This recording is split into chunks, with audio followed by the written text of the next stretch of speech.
iligal na pag-aresto sa kanila. Naritong report ni Lia Manyala.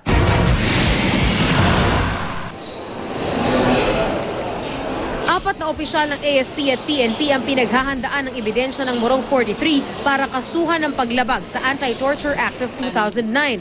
Habang ikinakasan nila ang criminal case na ito, tiyak na raw ang isasampa nilang kasong administratibo laban kina Major General George Segovia, Colonel Aurelio Baladad, Lieutenant Jaime Abawag at Superintendent Marion Balunglong. Hindi lamang lip service, kundi talagang papanagutin itong mga gumagawa ng paglabag sa karapatang pantao.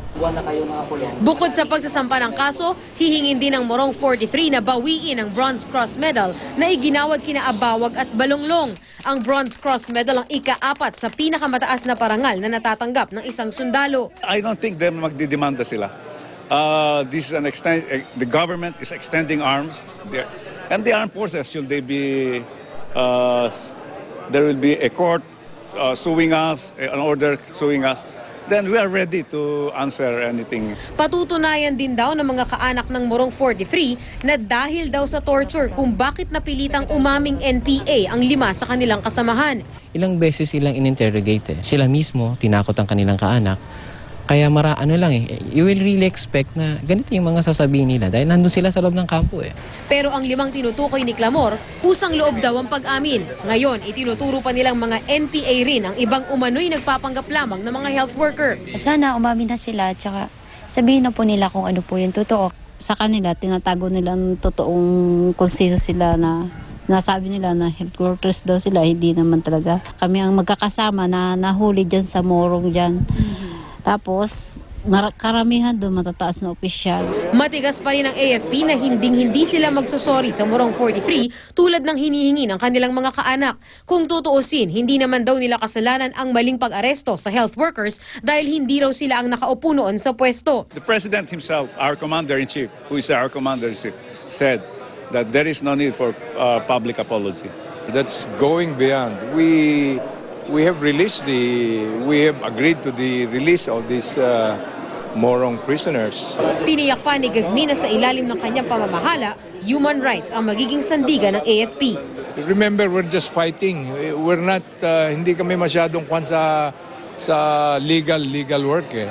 So right now, magiging masigasig kami so that we do not violate any constitution, any provisions of the Constitution. Para sa Unang Balita, Lia Manyalak reporting. Dumarami na ang mga nagki-Christmas shopping sa mga mall at Tiangge ngayong halos 2 linggo na lang po bago magpasko. At para sa pinatutupad ng seguridad ng PNP sa Metro Manila, bakausap po natin si NCRPO Director Police Chief Superintendent Nicanor Bartolome. Chief Superintendent Bartolome, good morning po. Good morning, Igan. Magandang umaga po. May mga nadagdag po bang mga PNP sa mall at Tiangge ngayong eto na, may Christmas rush na tayo?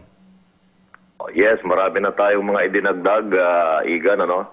Maliban doon sa mga initial natin noon na idinagdag, ngayon dahil mag-uumpisa pa rin yung ating simbang gabi, ay magpapalatag pa rin tayo ng mga additional. Hindi kasi pare-pareho yung mga schedule ng mga simbang gabi natin, kaya't on different occasions ay iba-iba rin yung deployment natin. Sa mga MRT natin, mga LRT, may dagdag na rin tayong mga tao dyan kasi karamihan nandiyan din yung mga tao during rush hours. Opo. Doon sa mga malls, tama yung sabi mo, magdadagdag pa rin tayo doon.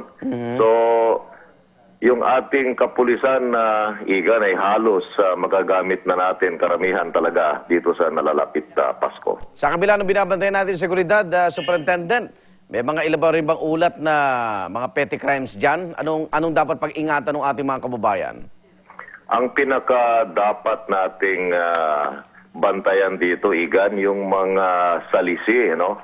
Yung kasing mga snatchers, itong mga hold-uppers, meron na tayong mga ginagawang security arrangements kasi yung ating profiling ay pinalakas namin. Lahat ng mga dating suspects ay hinahanap ngayon, no? Meron kaming ginagawang pagsusuri doon sa mga dating record kung saan sila rin kasi yung mga nakikita nating personalidad na gumagawa nito, labas masok lamang sila, labas-pasok sa mga kulungan. Puro bailable kasi lahat ito mga ito mga snatching, mga hold-up na insidente. Yung salisi ang raming maaaring mangyari ngayong Kapaskuhan. Maraming tao, yung focus ng mga namimili natin ay i-distract. Kapag meron kayong napansin na very unusual na insidente sa inyong harapan o sa paligid ninyo, medyo maghinala na kayo na baka meron kukuha ng mga hawak-hawak nyong gamit o meron nang biglang mag-i-islas ng mga bags ninyo. Yung kasi ang modus talaga i-distract ka, yung focus mo mawawala dun sa mga gamit mo, doon nila gagawin yung mga criminal act. Siguro magdala kayong barya-barya kasi yung buo-buo na nakikita nila, no? Well, tama rin yun. Bonus ngayon, Superintendent, no? Talagang malalaking pera yung dala ng ating mga kababayan. At saka lagi ninyong iisipin na kayo ay talagang target of any opportunity kasi may dalaga kayong pera So lagi ninyong babantayan yung iyong daladalahan, no? Huwag ninyong ilalagay doon sa napakadaling makuha from you. Kung pwede, lagi ninyong i-check. Kakapain ninyo lagi sa bulsa kung nandiyan pa rin yung mga pera ninyo. Gayahin nyo, lola ko, nakapartible sa bra. Yung pera.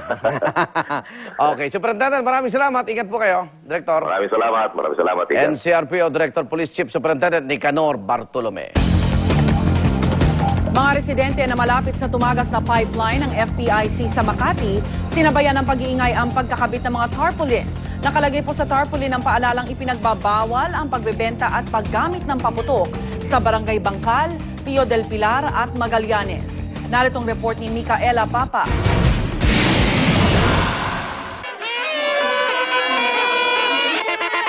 Animoy bagong taon na sa Barangay Bangkal, Makati. Sinabayan kasi ng torotot at parada ang pagpapaskil ng mga tarpaulin na nagpapaalalang bawal magpaputok dito sa bagong taon. Mapangani daw kasi lalo pat di pa tuluyang natutugunan ng pinsala mula sa tagas sa pipeline ng First Philippine Industrial Corporation o FPIC. May ordinansa na nga na bawal ang paggamit, pagbebenta at pag-iimbak ng mga paputok sa mga barangay ng Bangkal, Pio del Pilar at Magallanes na malalapit sa pipeline. Kahit watusi lang daw may katumbas ng 5,000 pisong multa. Siyempre mahirap na baka mamaya, lalo na siyempre yung mga fireworks na talagang matitindi pumutok. Pero kahit walang paputok, inaasahang magiging masaya pa rin ang pagsalubong ng mga taga-barangay Bangkal sa bagong taon. Magpapa-New Year's Eve concert kasi ang barangay. Para makatulong din po sa West Tower. Para hindi sumabog. Kaya na lang. Para sa unang balita, Micaela Papa reporting. Kakaiba po ang Christmas party ng mga call center agents sa SM Mall of Asia Concert Grounds. Idinakos ito sa pamamagitan ng Pyro Music Festival. Narito ang report.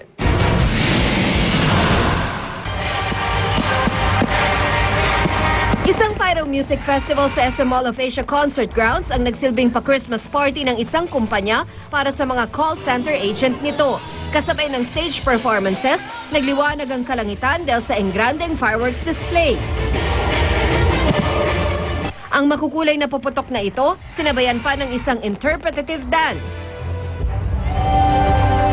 Nagpakitang gilas din ng mga fire dancer habang nagsayawan din ang mga ilaw sa itaas. Nagliwanag naman maging ang entablado ng gamitan ng pyrotechnics ang performance na ito. Agaw pansin ang fireworks na ito na mistulang mga pulang alitap-tap. May mga fountain ang itsura. At meron ding tila makukulay na kumpol sa kalangitan.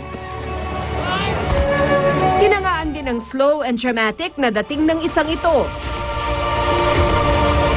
Bukod sa pagkamangha, bakas din sa mukha ng mga dumalo sa party ang saya ng Pasko. Para sa unang balita, Tina Panganiban Perez reporting. Kotse pinasabog sa labas sa isang government office sa Iraq.